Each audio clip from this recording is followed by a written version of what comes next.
Le sujet de cette table ronde, c'est l'IA. On va parler un peu de rétrospective, c'est-à-dire comment est-ce qu'on en est arrivé là? Qu'est-ce qui a changé ces dernières années et pourquoi tout le monde en parle autant aujourd'hui? On va faire un petit état des lieux de du coup, qu'est-ce que ça change dans notre quotidien et les impacts que ça a sur notre vie professionnelle. Et puis, on parlera aussi un petit peu de d'avenir, quelles sont les perspectives d'avenir que ça ouvre, les changements technologiques que ça va continuer à apporter et comment ça va continuer à évoluer. Au niveau de la table ronde, du coup, le format, on fait ça sur, 1 heure. Du coup, là, on va passer 45-50 minutes, à être vraiment dans la table ronde. Vous pouvez poser vos questions, du coup, dans le channel, dans Discord que Lilian a mentionné. Et puis, à la fin de la table ronde, on sélectionnera un certain nombre de questions et on Alan, Léo et Manu ici, présents, qui sont les intervenants, y répondront à la fin. Bah, du coup, on peut commencer par, les présentations. Manu, est-ce que tu veux commencer par te présenter? Oui, bien sûr. Alors, salut tout le monde. Mon nom, c'est Emmanuel Calvet. Je suis ingénieur de formation. Je viens de finir un doctorat dans le domaine de l'intelligence artificielle. Et présentement, je travaille dans une compagnie qui s'appelle Numana, déployée un banc d'essai en communication quantique. OK. Est-ce que tu veux parler un petit peu de, du coup, la thèse que tu as fait? Ouais, bien sûr. Alors, ma thèse, son objectif, c'est de faire en fait, je mets un point d'honneur à distinguer intelligence artificielle et apprentissage machine ou machine learning. On pourra en parler plus dans le détail. Faut juste rappeler en fait que le machine learning c'est juste un sous-ensemble de l'intelligence artificielle et c'est pas juste de la terminologie. Ça a un impact très profond sur la manière dont on design ces systèmes, dont on conçoit aussi la notion d'intelligence et en application concrète. Qu'est-ce que ça veut dire? C'est Ma thèse propose une reformulation, un recadrage de la notion d'intelligence qui serait plus aligné avec un développement écologique, durable, pour aboutir donc à des systèmes qui consomment beaucoup moins d'énergie et aussi demandent beaucoup moins de données. Ça, c'est petit topo rapide. OK. Hésite pas à partager, ta thèse si tu veux, dans le chat et puis si c'est quelque chose que tu veux, on repartagera aussi, quand, la table ronde sera repartagée sur YouTube, dans la description, vous pourrez, retrouver ça. OK, cool, merci. Alan, tu veux te présenter? Ouais, bien sûr. Salut tout le monde. Alan, responsable technologique à TLDV, ingénieur aussi informatique de formation. Concrètement, aujourd'hui, comme je l'ai mentionné, je suis CTO à TLDV. TLDV, c'est quoi? En fait, on a développé un produit SaaS où, en gros, on enregistre les meetings en vidéoconférence. On extrait de ces meetings-là, on extrait les transcripts, on génère des notes. Et l'idée, c'est vraiment de se créer ou de créer pour nos utilisateurs une sorte de meeting intelligence pour les utilisateurs. Voilà. Cool. Tu as 2-3 chiffres à nous partager ou pas? Oui, oui, en gros, aujourd'hui, on accompagne, on enregistre des environ, je pense, on a dépassé, plus de quelques millions de meetings par mois pour nos utilisateurs, en gros. On génère des Ça paraît gros, en fait, ça veut rien dire, mais on génère aussi des millions de notes aussi. En tout cas, l'intelligence artificielle derrière TLDV génère aussi des millions de points clés dans chaque meeting. Et on a à peu près, je pense, 2 millions d'utilisateurs aujourd'hui. TLDV. Et on est une trentaine dans l'équipe. Derrière TLDV, on est 30 personnes qui travaillent depuis le monde entier. On a une équipe de 12 ingénieurs. Ah, c'est bien grossi. Vous avez lancé quand TLDV? C'était 2022, c'est ça? Ouais, alors on a commencé en 2020. 2020, on a commencé à 3 en gros. On a reçu à peu près 5 millions de financement en 2021, 2022. Et aujourd'hui, on en est là. Cool, nice. Léo, tu veux nous parler un petit peu Yes, de ce que tu fais? bonsoir à tous. Alors moi c'est Léo du coup, donc je suis dans le Web3, le sujet pour la prochaine table ronde. Mais je fais aussi beaucoup d'IA, donc c'est pour ça que voilà que je vais intervenir ici aujourd'hui. Je bosse chez Nomics, je suis cofondateur également de cette startup. On s'est spécialisé dans la tokenomics. Heu, alors pour ceux à qui ça parle pas, la tokenomics, c'est disons la science qu'il y a derrière les émissions monétaires en crypto-monnaie, c'est-à-dire qu'on cherche à calibrer l'offre d'une crypto, à calibrer son allocation, comment elle est répartie, quelles sont ses conditions de lancement, quelles sont ses utilités. Et donc on est spécialisé, voilà, dans l'économie, le design économique, sur le Web3, sur les crypto-monnaies. On a bossé avec quelques projets que, si vous êtes dans le Web3, ça vous parlera peut-être, comme Sandbox, comme, Chiliz. Dernièrement, on bosse également avec Stacks, pour ceux qui connaissent. Donc c'est des projets Web3, qui ont soit des besoins qu'on va appeler, post-TGE, pré-TGE, donc c'est-à-dire avant le lancement de leur crypto ou après le lancement de leur crypto. On accompagne sur les 2 aspects. On a développé notre SaaS, 2 SaaS à l'heure actuelle. Un qui est un tokenomics builder, donc qui permet, de casser les coûts sur la création de tokens. C'est un petit logiciel, on va dire, facile à prendre en main, qui va permettre de faire votre tokenomics, faire votre répartition de tokens pour, par exemple, lever des fonds. Donc, quand vous êtes à une étape où votre projet, il est en train de commencer, l'idée est en train de commencer à se développer, certains ont besoin de lever de fonds, ont des ressources limitées dans cette phase-là et ce logiciel s'adresse directement à eux parce que ça évite de payer une étude, 20 000 € pour, embaucher, des ingés qui vont bosser sur votre économie et cetera. Voilà. Puis un deuxième logiciel qui lui simule des conditions de marché. Donc pourquoi l'IA maintenant? Alors en gros, on a aussi une démarche où on développe ce qu'on appelle des micro tools. C'est-à-dire que quand on a un client qui, heu qui veut une étude assez précise, on va lui fournir un dashboard à la fin qui va lui permettre de monitorer des éléments et ce qu'on aime bien faire, c'est ajouter un agent IA sur ces dashboards qui va venir en fait, commenter, qui va venir aider le client à comprendre, interpréter ses résultats. Donc ça, c'est le premier aspect et le deuxième aspect, c'est qu'on fait un travail d'ingénieur qui aujourd'hui est scalé, par l'IA. On arrive à gagner du temps et faire beaucoup plus de volume avec les mêmes unités grâce notamment, aux outils que vous connaissez, hein, GPT, Manus, DeepSeek, Claude, et compagnie. Hem, voilà globalement et puis, également je suis, THP depuis un petit moment, maintenant, connaissant Jérémy et puis Lilian, bien avant THP du coup, donc je suis content d'intervenir ici ce soir. Merci. Merci à tous les 3 pour votre présentation. Ah, n'hésitez pas à partager, si vous voulez aussi, Léo, Alan, le lien de TLDV et puis de Nomix dans le chat, si vous voulez qu'il y ait certaines personnes qui checkent ça. Alors, je tiens à rajouter que Heu, pour moi, c'est pas le soir, il est midi, je suis à Montréal. ouais, ouais. Tu pas trop pris l'accent encore, hein, depuis toutes ces années. Ça va Ah, encore, je pense tu t'en pas que je sors bien. l'aurai, non, je pense pas. OK Manu, du coup on peut commencer, si tu veux, à ouvrir un peu, la conversation, avec toi qui étais plus du coup dans la recherche par rapport à l'IA.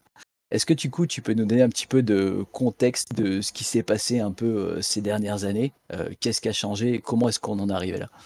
OK, alors, moi je vais remonter, un peu loin parce que, l'intelligence artificielle ça date pas d'hier finalement. Mon but c'est de faire comprendre un peu, la tendance dans laquelle on est. Je pense que l'illustration de Alan et Léo, qu'est-ce qu'ils font, parleront mieux que moi, sur, qu'est-ce qui se passe en ce moment et donc j'introduis ma thèse, si vous voulez, la problématique de ma thèse sur, ce qu'on appelle, les lois d'échelle, qui est, une grosse problématique en fait, en intelligence artificielle et cette loi d'échelle en fait, elle induit une logique du toujours plus. Toujours plus gros, toujours plus de paramètres, toujours plus de consommation électrique, jusqu'à en fait à être rendu à, des Sam Altman qui nous dit: «Bon, bah, va falloir construire des centrales nucléaires pour alimenter ça et cetera». Puis donc, utiliser des GPU qui demandent des terres rares et toute la problématique géopolitique et environnementale que ça peut causer. Et ça peut être ça peut être un peu surprenant ou pas. On peut se dire, bon, la logique du toujours plus, on la connaît bien dans le capitalisme, mais on peut se demander pourquoi d'un point de vue fondamental, au niveau du développement de l'intelligence artificielle, ça marche.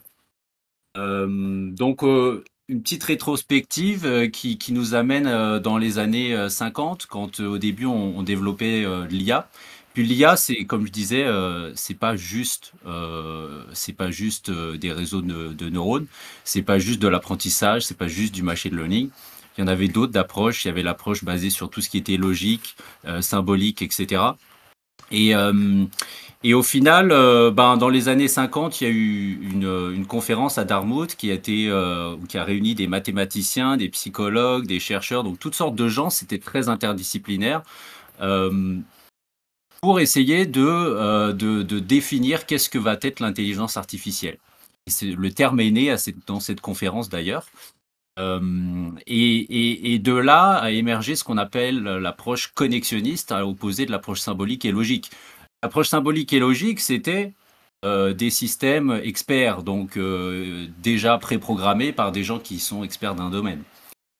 Cette approche connexionniste, au début, c'était Rosenblatt, un psychologue, qui s'est intéressé à est-ce qu'on peut, sur les travaux de McCulloch et Pitt, est-ce qu'on peut modéliser un neurone de manière mathématique. Ça a l'air évident là de nos jours, mais c'était pas si évident que ça. Tu sais, à l'époque, de se dire on va mettre en mathématiques ces trucs biologiques hyper compliqués, tu sais, hyper grouillants de vie. C'est pas évident qu'on va être capable de le Du coup, faire. l'inspiration était vraiment de remodéliser de manière informatique ce qui existait au niveau biologique, c'est ça? C'est de là qu'est Alors, parti le oui, mouvement. et on pourrait dire plus humblement de remodéliser qu'est-ce qu'on comprenait de la biologie. À l'époque, Euh, c'est ça. Et cette humilité, on se doit de la garder d'ailleurs, petite parenthèse encore, parce que tous les ans, il y a des nouveaux breakthroughs sur notre compréhension de ce que fait un neurone, jusqu'à ce que, puis là je fais une petite tangente, jusqu'à ce qu'en fait on se rende compte que le rôle d'un neurone biologique tel qu'on le comprend, il est équivalent à un réseau de neurones tel qu'on le modélise actuellement. Donc ça, c'est quelque chose OK. d'assez intéressant. Il y a une certaine méta aussi là-dedans. Bref, donc pour revenir sur notre mise en contexte, Rosenblatt, il s'est fait un peu casser la figure par Minsky et Papert parce que en fait, ils ont pointé sur un certain nombre de flaws, de défauts du modèle.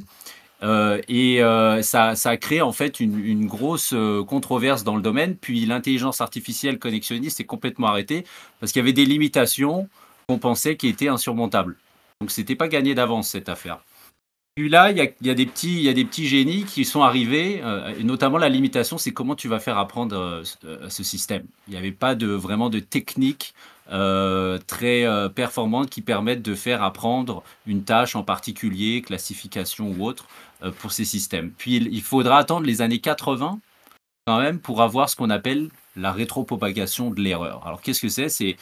J'ai une idée de ce à quoi je veux que la sortie du réseau ressemble, puis je vais calculer une erreur et adapter tous les paramètres en rétropropageant couche par couche pour être capable du coup d'avoir un système qui performe bien dans la tâche.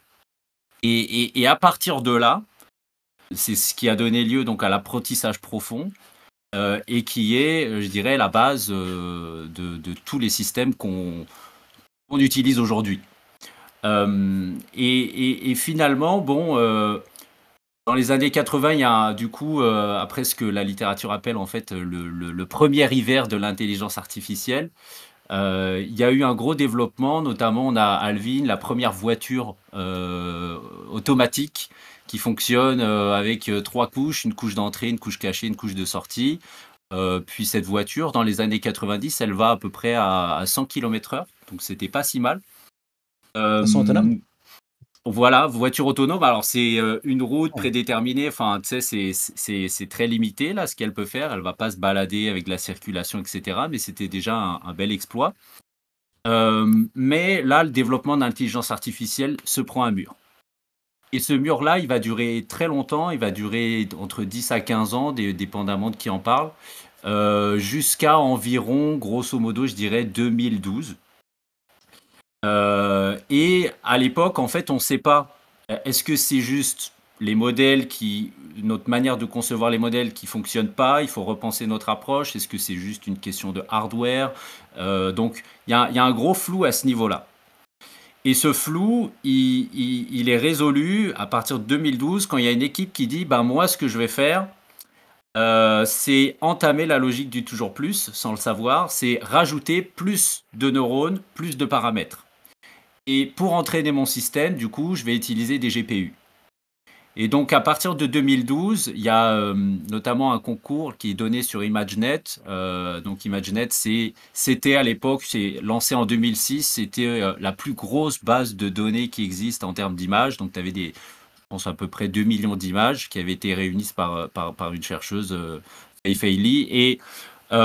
Et son idée à elle aussi, c'était de dire, ben, et si ça se trouve, c'est pas juste une question de hardware ou de modèle, mais ce serait aussi peut-être une question d'avoir des bases de données plus grosses. Donc elle avait fait de ça. Ça a donné beaucoup de retors, de fil à retordre au modèle donc d'IA. Et à partir du moment où tu as cette équipe en 2012 qui a fondé le réseau qui est devenu assez célèbre, si on est un peu dans le milieu, c'est AlexNet. Peut-être que vous avez entendu parler de ce nom. Ils ont juste eu l'idée d'augmenter le nombre de neurones, de couches cachées et rouler ça sur des GPU. Et en un an, on a gagné 60% de performance grâce à ce modèle. Ça a enclenché la logique. Après ça, c'était ben, si on passe à 10 couches, si on passe à 100, etc., on augmente toujours le nombre de paramètres. Et au final, ça a donné lieu, c'est vraiment là qu'est né ce principe de la loi d'échelle, ce que certains scientifiques appellent the bitter lesson, la leçon amère de l'intelligence artificielle, c'est-à-dire qu'au final, il suffit pas d'avoir des modèles fine-tunés de manière très intelligente, des modèles très sophistiqués, mais juste d'augmenter la taille, puis that's it. Et donc, Du coup, en fait, toutes tu les... dirais que c'est un peu l'augmentation des capacités informatiques qui a permis véritablement à l'intelligence artificielle de devenir une réalité, Exactement, right? 100%. Donc, c'est grâce au développement technologique du hardware que finalement l'intelligence artificielle a pu décoller. Et en parallèle, l'augmentation massive du stockage des données et leur accessibilité sur Internet. Ouais. Avec, Et vraiment voilà, l'avènement peut-être du Web 2 et la génération de tellement de données qui fait que on a vraiment aujourd'hui de la matière pour entraîner une intelligence artificielle et rapidement tester. 100%. Et pour finir, le sujet de ma thèse, c'est dire, ben, hey, attendez un peu là, parce que il y a déjà des enjeux environnementaux. Est-ce qu'il ne faudrait pas justement revenir sur la planche à dessin, repenser nos modèles pour qu'ils soient beaucoup plus efficients? Parce que là, on arrive à des logiques qui sont complètement folles, où on nous dit, oh, on va bientôt, où on a atteint la limite du nombre de données qu'on peut utiliser pour entraîner ces systèmes. C'est une folie. Il n'y a aucun humain, aucun système vivant qui a accès à autant de données et qui a besoin même d'avoir accès à autant de données pour être performant. Donc, c'est pas du tout efficient. Voilà. Ouais. Ok, cool. Ah, super, super rétrospective, un petit retour dans le passé. Merci beaucoup Manu pour ça. Moi, je suis curieux de la vision d'Alan, du coup. Vous, chez TLDV, 2020, vous avez lancé ça. C'était, du coup, si on remet ça en perspective, avant le lancement de ChatGPT et peut-être, du coup, d'une adoption de masse de l'intelligence artificielle. Euh, du coup, pour vous et pour toi, du coup, Alan, c'est quoi, du coup, les moments clés qui t'ont fait dire, OK, là, vraiment, il y a une opportunité sur l'intelligence artificielle, ça va être quelque chose d'énorme, il faut se lancer là-dedans. Ok. Eh ben, alors déjà, ouais, effectivement, Manu, merci pour le petit background check. C'était super intéressant. Et j'ai hâte de lire en fait ton mémoire aussi. J'espère que tu vas le partager. Ensuite, pour en revenir du coup à TLDV, effectivement, quand on a commencé en 2020, l'idée c'était vraiment de se dire, en gros, on va créer une sorte de meeting agent, là, un agent qui va vous accompagner dans les meetings. Mais du coup, l'idée c'était de se dire, la prise de notes, elle se fera manuellement. Ok, donc en fait, tu étais dans ton meeting, mettons sur Google Meet, tu avais ton meeting et tu pouvais quand même prendre des notes manuellement. Et à la fin, on allait t'envoyer ton meeting enregistré, qu'on avait enregistré, avec tous les points clés de ton meeting. Quand ChatGPT est arrivé et qu'en fait là tout le monde s'est mis à devenir complètement crazy avec l'IA, on s'est dit il faut absolument que nous aussi on embarque là-dessus. Alors qu'à la base c'était vraiment pas du tout notre volonté. On trouvait qu'au contraire l'IA était vraiment, enfin les résultats étaient vraiment, excusez-moi l'expression, mais à chier. Enfin c'était vraiment pas, voilà. Au moment où ChatGPT effectivement au début est arrivé et a comme démocratisé en fait tout ça, là on s'est dit ok, on va peut-être effectivement se pencher sur la question et on a été agréablement surpris de voir à quel point, au bout d'un moment où on passait un transcript complet d'un meeting, alors pas complet parce qu'on avait des limites, des limitations au niveau de ce qu'on pouvait ingérer à notre LLM, mais en fait, on était impressionné de voir comment est-ce que l'intelligence artificielle était capable, via un transcript donné, d'extraire elle-même les points clés en lui demandant quelques questions dessus. Et là, on s'est dit: «OK, là, je pense qu'on a vraiment quelque chose» et là, on a vraiment décidé d'embarquer, à fond et voilà et donc ça a été un gros pivot, hein, en fait, pour nous. Du coup, je te dirais, on est en quelle année? 2025? Ah ouais, ça fait du coup début 2023, je pense. C'est vraiment la fin 2022, début 2023, c'est vraiment là où en Ouais, fait, c'est on a vraiment fait un le gros, lancement gros de pivot. ChatGPT où vous allez essayer de prendre le pivot et se dire: «OK, là, on commence à avoir vraiment des résultats intéressants, faut qu'on Ouais. l'embarque à 100%, quoi». Ouais et puis en Parce fait, que depuis, ça n'a pas arrêté, en fait. c'est ça, au départ, TLDV proposait essentiellement une solution, en fait, d'enregistrement et de transcription de meetings. C'est-à-dire transformer, l'audio en texte et de pouvoir chercher et naviguer, du coup, sur, les notes qui étaient, converties sur le meeting et qui étaient assez manuelles. «Hey, Alan n'était pas là, je te tag, j'ai parlé de toi». Et c'était un peu ça, du coup, l'initiation de TLDV, right? Ouais, c'est ça, effectivement. Ouais, excuse-moi, j'aurais peut-être dû commencer effectivement par là.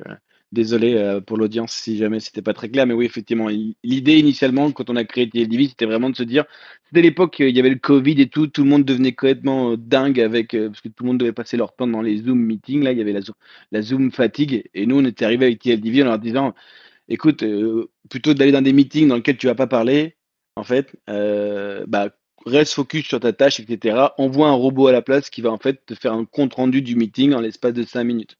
C'était ça, en fait, l'idée de TLDV. Sauf que cette prise de notes-là, se faisait de façon manuelle. Et là, une fois que l'IA est arrivée, effectivement, comme je disais, fin 2022, il me semble, ChatGPT, je crois que c'était arrivé, là, effectivement, cette prise de notes-là se faisait via l'IA et depuis, en fait, tout est allé super vite, en fait. Ça fait 2 ans maintenant, et c'est devenu une partie intégrante du produit et aujourd'hui, TLDV est vraiment un produit axé, du coup, autour de l'intelligence artificielle, et ouais, voilà. Et alors Cool. ça c'est sur l'aspect du produit, on parlait de rétrospective, ça c'est sur l'aspect du produit, mais après il y a aussi, on en parlera sûrement tout à l'heure aussi, à quel point l'IA a changé, nous, la façon dont on a orienté notre produit, mais aussi la façon dont on travaille même à l'interne. Ouais, Ça c'est aussi ça dingue, effectivement, ça c'est aussi dingue. faut en On en parler juste après parlera parce on en que ça, parle c'est je suis vraiment curieux de savoir, du coup, pour vous, avec une équipe de 30 personnes, comment ça a changé, les dynamiques de travail et la collaboration dans une équipe d'ingénieurs, chez vous? ouais, ouais, super, super intéressant d'en parler après. Mais je Carrément. laisse la place à Léo maintenant. Ouais, carrément. J'aimerais bien savoir, du coup, Léo, toi, de ton côté, dans le milieu du Web3, ça fait maintenant, quelques années que tu travailles, dans le Web3. Heu Évidemment, l'intelligence artificielle, a eu un impact, pour toi ou dans l'écosystème, que tu géris. Est-ce que tu peux nous parler un petit peu de ça, des gros changements que tu as vus ces dernières années et puis, comment ça a impacté? Yes, volontiers. Pour introduire, on peut parler de comment l'IA s'est mélangée avec le Web3, comment en fait les 2 narratifs se sont mélangés ensemble. Étant donné que la blockchain propose une transparence et propose, une résilience informatique, très importante, il y a des modèles aujourd'hui qui essayent d'héberger une partie, si ce n'est la totalité, de la pipeline de création d'une IA. Donc, de l'élaboration du modèle, de l'enrichissement du modèle avec des données, de l'entraînement du modèle jusqu'au maintien du modèle. Et en fait, on essaye d'avoir comme ça différentes briques qui sont déposées sur, des projets blockchain, avec des participants du coup qui arrivent pour donner de la donnée, des participants qui vont, connecter un GPU pour essayer de tirer un peu de profit quand leur ordi est éteint, et puis en même temps entraîner le modèle ou alors permettre au modèle simplement de répondre aux questions, d'être maintenu en live. Donc il y a eu des projets qui ont essayé de reprendre cette pipeline de l'IA, heu, de la recréer de A à Z. D'autres projets qui sont spécialisés sur une partie de la pipeline, notamment la data acquisition, essayer d'avoir des données qui sont le plus propres possible, ou des données au contraire qui vont être très, très larges avec beaucoup, beaucoup de bruit, mais qui, grâce à la transparence, permettent de récupérer un maximum de comportements différents. Donc on a, si tu veux, différents projets en tout genre, même des projets assez, comment dire? Typiquement, il y a par exemple un fonds d'investissement c'est un projet qui prend des décisions d'investissement, et c'est une IA qui va arbitrer, les propositions d'investissement de toute la communauté pour derrière pouvoir piloter les assets sous management. Donc on a des projets assez originaux comme ça qui sont apparus, qui vont au-delà donc de ce que je disais de simplement, la pipeline de l'IA. Et à côté de ça, beh, on a maintenant une nouveauté qui est que, et l'IA justement, on va y venir dans l'appel, elle va être capable prochainement peut-être d'être autonome sur des décisions économiques. C'est-à-dire que, par exemple, bah, si on voit un note taker comme, TLDV qui arrive à capter les call to action dans un appel, il arrive à capter que, voilà, on a besoin de prendre tel logiciel, il le met en note à la fin du meeting, prendre un abonnement sur tel logiciel parce que tel ingé en a besoin. Bah, le but, ça serait de se dire: «Est-ce que, cet agent IA, il serait pas capable lui-même de faire la transaction, lui-même de prendre le logiciel?» Et là viennent se poser des grosses questions de cybersec, de cybersécurité. On voit notamment déjà Clairement. comment, l'IoT, comment les machines connectées ont fait paniquer le monde de la cybersécurité. Bah, si demain on a des machines qui peuvent en autonomie accéder à des fonds, faire des transactions, niveau cybersec, il va falloir être solide. Et une des réponses logiques à ça, étant donné sa résilience, c'est la techno blockchain actuellement et notamment, bah, des projets qui vont essayer de se positionner dans, comment, rendre résilients et rendre inattaquables des flux entre agents IA, par exemple. Puis aujourd'hui, bah, c'est une vraie tendance, hein. On a eu des genres de langages, enfin des frameworks de communication entre les agents IA et des boîtes à outils, donc comme Anthropic l'a fait avec MCP, qui vont permettre aux agents IA de directement passer à l'action sur un outil et donc encore une fois, demain, on va forcément aller plus loin, ça va arriver vite. On va avoir des agents IA qui vont être capables de faire des transactions économiques et là, beh, la blockchain se positionne, la narrative se mélange avec celle de l'IA et ça a créé donc une tendance émergente sur le marché. Pour rajouter une dernière possibilité de mélange entre ces 2 narratives, il y a notamment ce qu'on appelle aujourd'hui la DeFi AI sur le marché crypto. Donc c'est de la finance décentralisée agrémentée d'intelligence artificielle.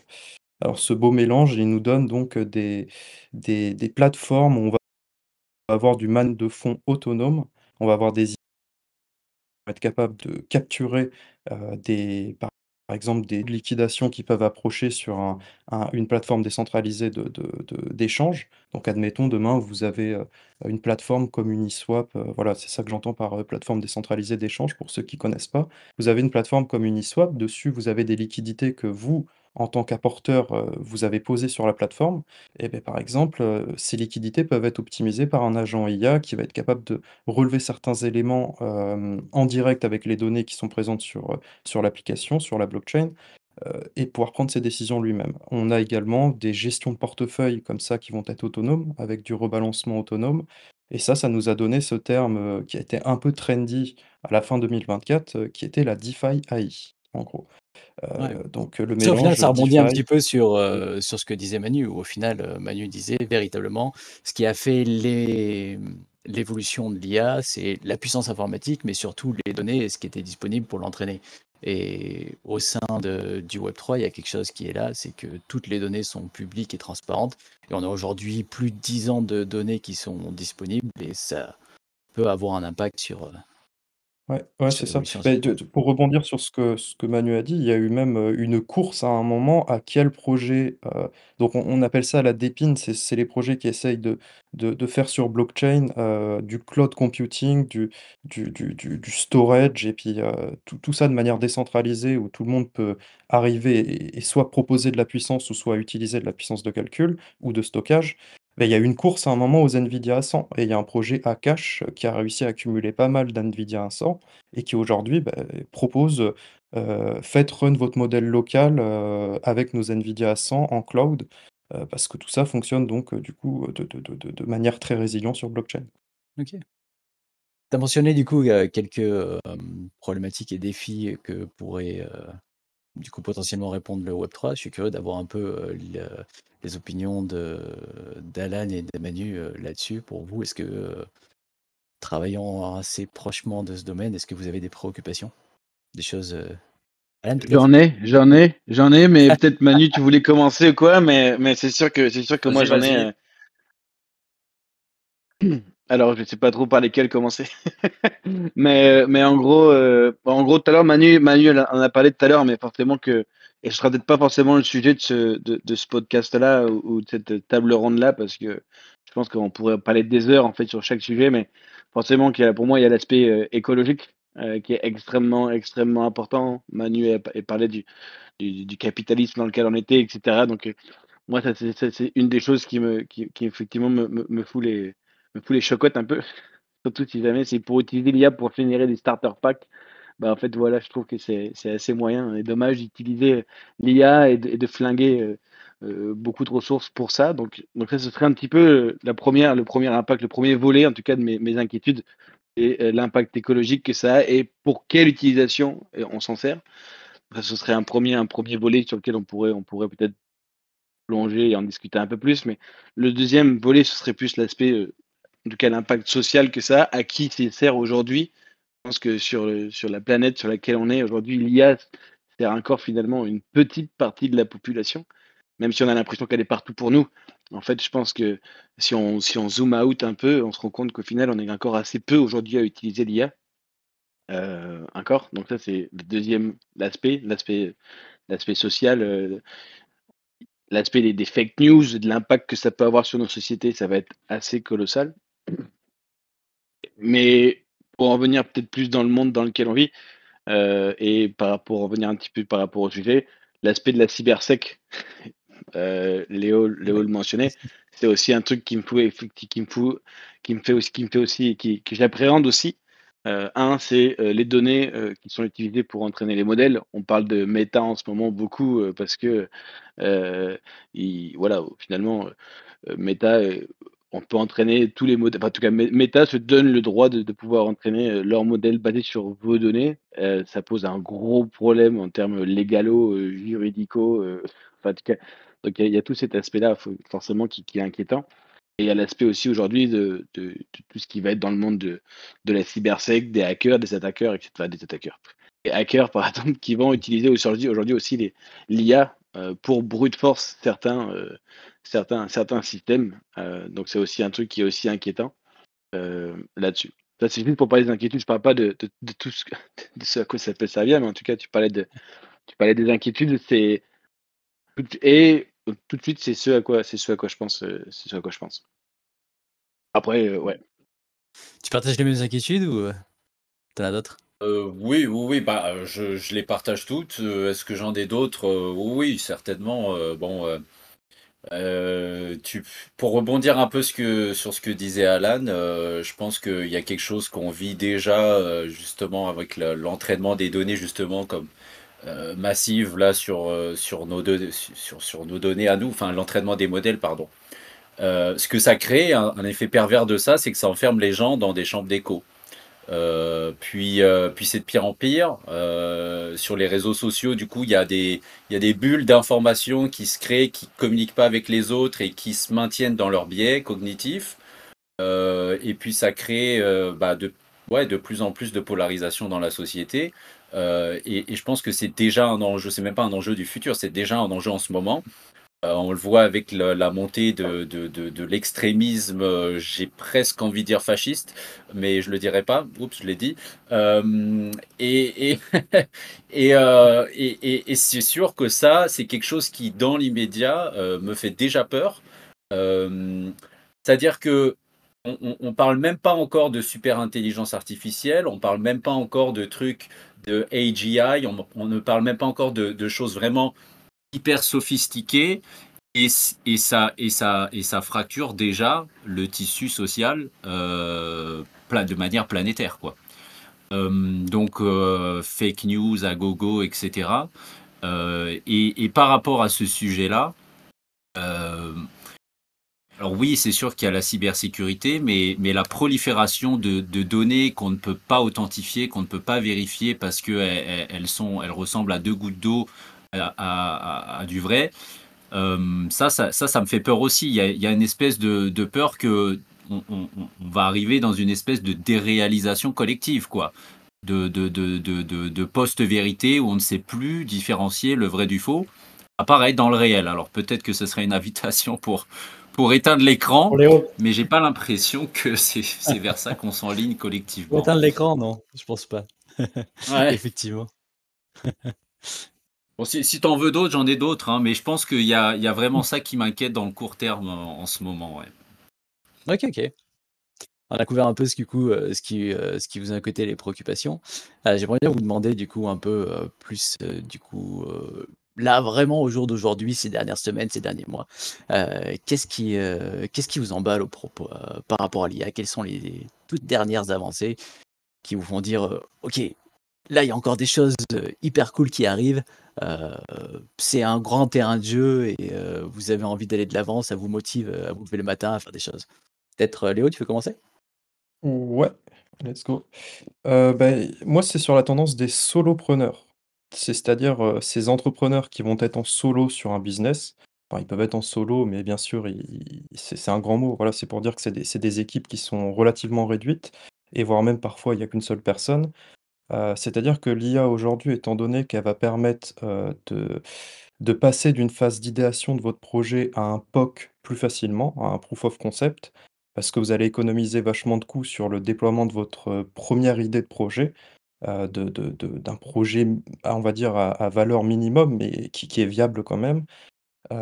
Derrière, vous allez économiser des coûts de développement, vous allez pouvoir, lancer votre idée très facilement et essayer de l'itérer plusieurs fois sans générer des coûts à chaque fois avec, par exemple, une agence de dev et ça donc, cette idée de solopreneur, dès lors que vous avez des connaissances généralistes, que vous avez fait, par exemple, une formation développeur, que vous avez des connaissances ingé, que vous êtes assez général pour pouvoir challenger les outputs de l'IA sur différents domaines, sur différents corps de métier. Heu, Dès lors que vous avez cette base-là qui est solide, vous pouvez donc, imaginons, vous avez juste une idée, pouvoir la POC, donc en faire un proof of concept et aujourd'hui, on voit une vraie tendance émergente au niveau des fonds d'investissement, des accélérateurs qui, vont prendre un maximum de pardon, un maximum de solopreneurs, comparé à avant. Avant, c'était quelque chose qu'il fallait pas dire dans le monde de l'investissement. C'était un mot interdit et aujourd'hui, on voit Ouais, qu'au tu fur et à tout seul, il y a mesure pas de d'investissement.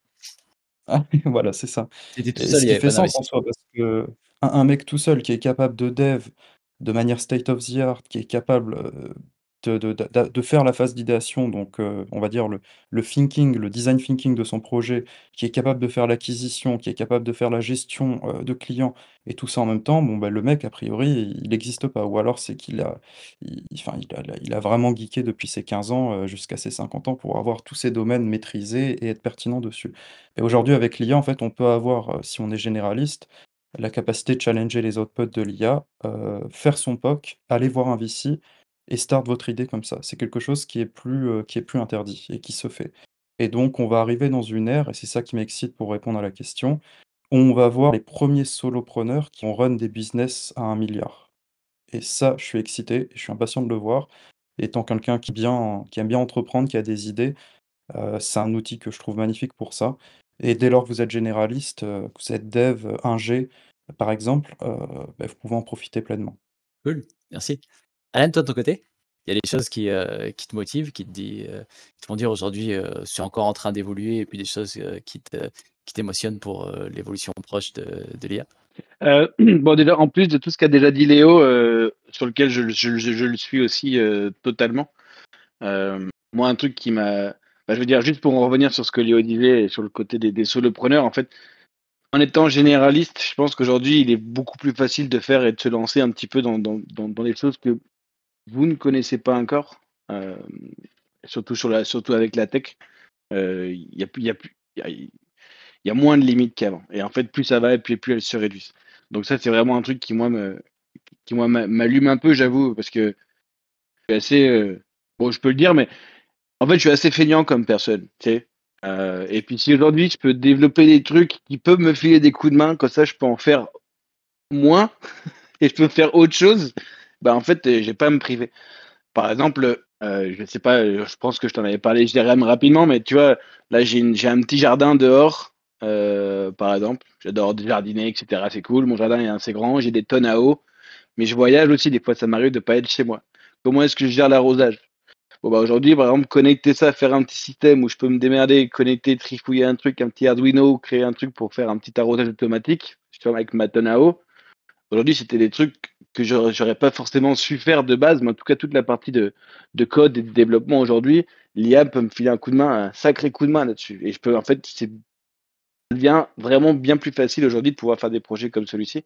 comme celui-ci. Donc en fait, il y a vraiment l'ouverture aujourd'hui des possibilités. Ça, c'est vraiment un truc qui, moi, m'allume. Ensuite, pour en revenir plus par rapport à TLDV, etc., tout à l'heure, Léo, on a parlé rapidement. Les MCP, ce qui a sorti Anthropic il n'y a pas longtemps, et le fait de pouvoir connecter certains produits, certains agents ensemble. Donc en fait, c'est-à-dire que dans mon idée, où finalement plus tard on aura une sorte d'agent personnalisé, un truc qui pourra, c'est le genre de, je sais plus comment est-ce qu'il s'appelle, Jarvis, ouais, Jarvis ou ouais, Iron Man. ouais, c'est ça. Bah, par exemple, en fait, c'était ça.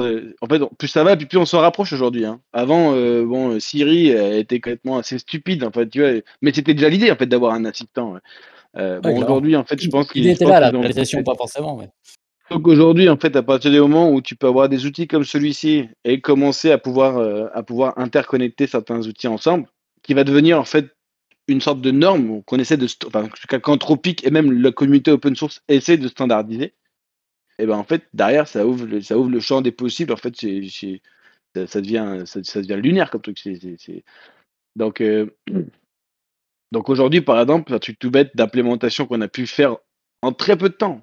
Mais vraiment, genre, en très peu de temps avec TLDV, c'était qu'aujourd'hui, je suis capable de poser des questions, littéralement, comme si je vous parle là, pour lui demander d'interagir avec mes données de meeting que j'ai eu, où je suis capable de lui dire, s'il te plaît, liste-moi tous les problèmes que rencontrent mes utilisateurs, par exemple, sur le dernier mois.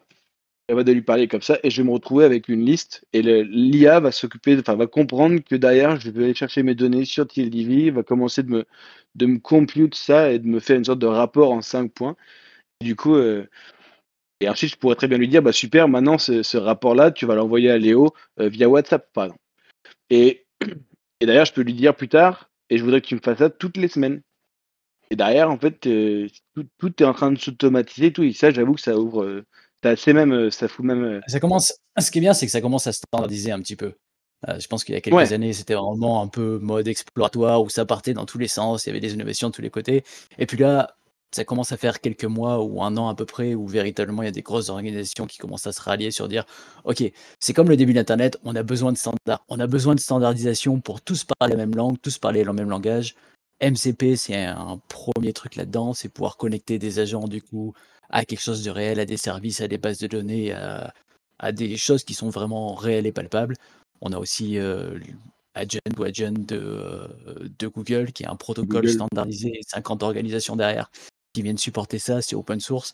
C'est une façon de standardiser la façon dont les différents agents vont communiquer entre eux pour organiser toute cette donnée, cette charge de travail de façon un peu plus autonome. Donc ouais, c'est des belles avancées Et qui est devant nous. ouais, c'est ça, c'est ça. Et justement, en ayant un peu de connaissances aujourd'hui, en général ou quoi, parce que du coup, par rapport à l'audience ici qui est soit en reconversion ou en tout cas qui veut apprendre dans le domaine, je trouve que même s'il y a un côté qui peut être un peu effrayant là-dessus en se disant: «Bah, ouais, mais du coup, la façon dont on travaille va changer», c'est sûr. La façon dont on était développeur il y a 10 ans, on était expert dans un truc et cetera. Ça, c'est sûr que ça va changer parce qu'aujourd'hui, bah, finalement, de sortir un script en Python, c'est possible que ChatGPT te le fasse en l'espace de 2 secondes, ça va être testé et tout. Enfin, tu vois, ça va rouler tranquille. Et puis c'est Donc possible c'est qu'il le sûr fasse mieux que qu'aujourd'hui toi en tant que développeur expert, qui a 10-15 ans d'expérience. sûrement, sûrement. Après, ça va quand même te demander des connaissances quand même pour quand même valider toi ce qu'elle va te sortir, parce que c'est ça aussi, hein. C'est-à-dire qu'en fait, tu peux pas non plus tout déléguer à l'IA sans si jamais, tu vois, c'est comme si moi je voulais commencer à faire du droit par exemple et que je commençais, c'est possible aussi qu'elle me sorte, elle hallucine complètement aussi, tu vois. Donc, il faut aussi avoir une certaine connaissance dans le truc. Donc ça, je pense que c'est important. Complètement. Il y a un terme qui est vraiment hypé en ce moment, c'est le vibe coding. Le fait de permettre à n'importe qui d'utiliser une intelligence artificielle pour développer des produits et sortir des produits. Vous en pensez quoi du coup? C'est la fin des développeurs ou c'est un changement de marché ou comment est-ce que vous voyez ça? C'est quoi votre opinion? Bah, là, tu touches à un point, Jérémy, qui est central et qui est pas juste vrai pour les développeurs. C'est que c'est la fin de beaucoup de jobs. Et c'est un gros défi, à mon avis, pas de l'IA, mais de la civilisation. C'est s'adapter à l'intelligence artificielle. Et qu'est-ce que va être la civilisation après, pendant et enfin pendant, après, après dans le sens où bon, tu sais, ces concepts de singularité et cetera, qu'on y croit pas, peu importe, où, l'intelligence artificielle va dépasser, l'intelligence globale de l'humanité. Est-ce que ce point arrive? Probablement. Peut-être aussi qu'il arrive plus vite que ce qu'on pense. C'est toujours très difficile de Peut-être qu'il est déjà arrivé et qu'on s'en est pas encore rendu compte. Peut-être qu'il y aura un moment donné où ça, en tout c'est cas, ce sera le aussi cas. possible. C'est aussi possible, même si je pense pas nécessairement, mais tu vois, tu parlais du codeur. Là, je pense que avec les prochains modèles, peut-être, je me rappelle plus les chiffres, mais je pense dans moins de 5 ans, ils s'attendent à ce que l'intelligence artificielle soit meilleure que le meilleur codeur sur Terre, tu vois. Donc, effectivement, Ouais. notre job est menacé. Par contre, l'opportunité qu'il y a pour nous, c'est de se réinventer, d'utiliser ces outils et je pense que la job de développeur va transitionner vers une job d'architecte, en fait, d'architecte de système. Et comme tu disais, je sais plus qui disait ça, mais faut être généraliste. Faut avoir une compréhension de comment c'est. Faut avoir la compréhension du code fin quand même pour pouvoir valider ce que fait l'IA, si elle le fait d'une manière qui est optimale ou pas. Après, le risque, c'est qu'on n'y arrive plus à un moment donné parce que nos skills s'émoussent. Ça, faut faire attention. Il y a une tendance aussi où on délègue trop à l'IA, puis on perd nos compétences. Donc, je pense qu'il y a un gros enjeu là-dessus aussi. Et nous, en tant que codeurs, il faut qu'on se donne des sessions où on n'utilise pas l'IA, où on continue de... Parce que sinon, à un moment donné, s'il y a un problème d'Internet, qu'est-ce qu'on fait, tu sais? Bon, alors tu vas me dire, tu peux avoir ton IA sur ton ordinateur, ok, avec ton serveur, tes GPU, etc. C'est pas tout le monde qui a ça, là. Filamment local, ça Mais passe. bon. Un Oui, 3D, c'est oui, bon. oui, oui, non, bien sûr. Mais bon, donc il y a pas mal de défis, mais je pense que l'opportunité, c'est comme tout, hein, quand il y a eu l'imprimante, bah, la job de scribe a disparu, puis c'était réservé à quelques personnes qui voulaient le faire. Et sinon, ben, si en tant que scribe, tu te mets à vendre des imprimantes, bah, tu as survécu. C'est de l'adaptation, quoi. En ce sens, l'IA est juste une nouvelle technologie. Après, c'est une technologie qui évolue tellement vite que bon, ça va challenger notre capacité d'adaptation, je pense, à la fois individuellement, et encore plus au niveau collectif, je pense. Ok, cool. Moi, oui, pour parler un peu de vibe coding, dans mon cas, bah, je suis assez content parce que j'ai pas fait de formation de développeur et puis Python, par exemple, je me suis pas forcément formé dessus, à part quelques bases, quelques heures de tuto YouTube peut-être, histoire de pouvoir paramétrer mon environnement, ce qui sont des bases quand même à avoir. Hem Et puis en fait, beh, j'arrive aujourd'hui avec, notamment GPT, à faire des scripts Python, soit sous notebook ou soit des apps, pour faire de la data analyse, pour aller nettoyer, essayer d'arbitrer des données, faire des dashboards, que j'arrive à push ensuite sous forme de petites apps et pourtant, bah, j'ai pas fait de formation développeur avant et ça, du coup, c'est un plaisir effectivement parce que ça évite d'aller voir, le collègue dev, de l'embêter, de lui dire: «Tiens, tu peux itérer avec ça, tu peux réitérer avec ça», puis on va toquer chez lui toutes les 2 heures. Bah, non, maintenant je peux le faire moi-même. Mais effectivement, là où je ressens des limites, dans mon cas n'étant pas développeur, c'est par exemple à la fin, je pense que c'est ce qu'on a appelé le code fin. C'est comment faire en sorte de le push, qu'il n'ait pas de faille, de pouvoir auditer son code. C'est là-dessus où il va avoir des limites. Alors sans doute qu'elles vont être résolues par les prochains modèles qui vont peut-être rentrer plus en détail, avoir une compréhension globale de ce qu'on veut faire du code qu'elle est en train de produire, parce que c'est ça qui manque à l'IA. Elle fait le code sans souci, mais le contexte dans lequel ce code va être implémenté est assez souvent mal maîtrisé et donc moi déjà dans mon cas, je suis très content aujourd'hui de pouvoir effectivement itérer sur mes codes Python, un peu aussi de gestion d'API pour aller chercher des données justement pertinentes. Tout ça, c'est des choses qui avant me nécessitaient à chaque fois d'aller toquer, à la porte d'un pote, d'un dev ou d'un freelance, heu et que là je peux itérer moi-même. Ah, au final, ça ouvre beaucoup plus d'opportunités, les avancements qui sont faits par l'IA, où n'importe qui peut rentrer véritablement dans la conception produit, au moins dans les premières étapes qui sont véritablement d'établir un proof of concept et d'avoir quelque chose de tangible. Après, je pense que véritablement, pour un certain niveau technique, euh, il y aura toujours besoin de développeurs et de personnes qui sont hyper techniques et ont un bon niveau de compréhension. Alan, je suis curieux du coup de connaître ton point de vue. Du coup, là, ces dernières années, tu as recruté une quinzaine de développeurs. Euh, Comment est-ce que ça a changé, vous, vos processus et votre façon de travailler? Alors sur le recrutement en soi, ça n'a rien changé parce que je pense que l'équipe, je l'ai vraiment, en tout cas, on a vraiment formé l'équipe, avant même que le vibe coding, le mot même existe. Donc ça a pas trop changé encore sur le recrutement. Par contre, ce qui a changé vraiment, c'est qu'aujourd'hui, Sur quoi tu tout ce qui sélectionnes va les être, développeurs du coup aujourd'hui? Est-ce que c'est vraiment uniquement sur l'aspect, technique ou, est-ce que du coup ta façon de choisir un développeur quand tu vas le recruter a un petit peu évolué? c'est sûr qu'en général, je suis toujours parti du principe de toute façon, après peut-être que j'ai faux, mais en tout cas, c'est mon point de vue, c'est que je suis toujours parti du principe que la technique, ça s'apprend. Ça s'apprend ou, tu peux utiliser le vibe coding aujourd'hui pour arriver à tes fins. Par contre, ce qui t'apprend pas, c'est, ton interaction en équipe, comment est-ce que tu te comportes, la motivation, la curiosité. En fait, la curiosité pour moi, c'est un des caractères les plus importants aujourd'hui quand tu fais partie d'une équipe. En tout cas, ça et puis comment est-ce que tu te comportes aussi avec tes peers forcément, avec tes autres, collègues. Parce qu'en fait, la technique en soi, ça s'apprend. Si jamais tu as besoin d'apprendre un truc, tu vas passer 2 jours à te former là-dessus. Heu, ça s'apprend. Tu vas demander à tes potes, à tes collègues qui te filent un coup de main. Ça s'apprend la technique. Donc donc là-dessus, c'est pas, forcément que c'est important, hein, mais c'est aussi d'avoir cet aspect de connaissance globale. Parce que c'est pas juste à propos, on parlait beaucoup de vibe coding ici et cetera, et effectivement, tu peux utiliser le vibe coding aujourd'hui pour faire un script et tout ça, mais en fait, dans son ensemble, comment est-ce que ton système va être designé aujourd'hui? Pas seulement, quelques fichiers qui interagissent ensemble, c'est OK, est-ce qu'on va, en tout cas, il peut y avoir plein de composants qui vont rentrer là-dedans. Comment est-ce que ton système, tu peux le faire pour qu'il puisse scale, pour qu'il puisse accepter, là aujourd'hui ton site il a 2 users, 2 utilisateurs, c'est très bien. Comment est-ce qu'il fait pour en avoir 500 000, 1 million en même temps? Et tout ça, en fait, pardon, excuse-moi. Toute cette conception-là aujourd'hui se mérite d'être réfléchie, et ça prend des connaissances. Ça, c'est l'IA malheureusement peut pas tout faire. Elle va pouvoir t'aiguiller, tu vas pouvoir lui poser des questions, interagir et cetera, mais après la mise en place, devra encore quand même passer par toi. Donc voilà. Maintenant, comment est-ce que nous on intègre le vibe coding aujourd'hui, dans TLDV?